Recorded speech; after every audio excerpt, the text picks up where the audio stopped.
La représentante spéciale du secrétaire général des Nations Unies en République démocratique du Congo, Madame Leila Zerougi, condamne, dans un communiqué publié ce dimanche 4 mars, des attaques ciblées contre les civils en Ituri.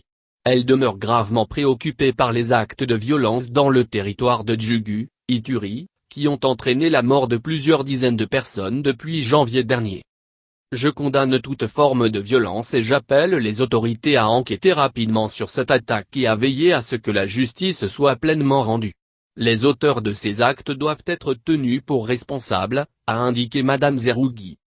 L'attaque la plus récente, au cours de laquelle au moins 34 personnes ont été tuées, a eu lieu le 1er mars 2018 dans le village de Maz. Je suis profondément choqué par cette dernière attaque qui a ciblé des civils et par le fait que la majorité des victimes soient des femmes et des enfants.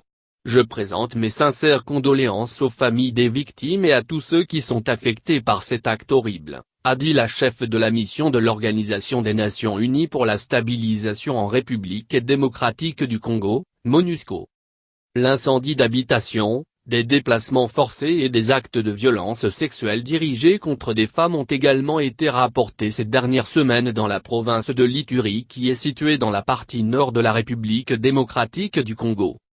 En soutien aux efforts du gouvernement congolais pour faire face à la détérioration de la situation sécuritaire, la MONUSCO a renforcé sa présence dans la zone en déployant 3 bases militaires temporaires à Djugu, Blukwa et Fataki et en intensifiant ses patrouilles militaires dans le territoire de Djugu depuis le 10 février 2018. La mission mène également des consultations avec toutes les communautés ainsi qu'avec les autorités afin de prévenir de nouvelles attaques et de stabiliser la situation dans la région.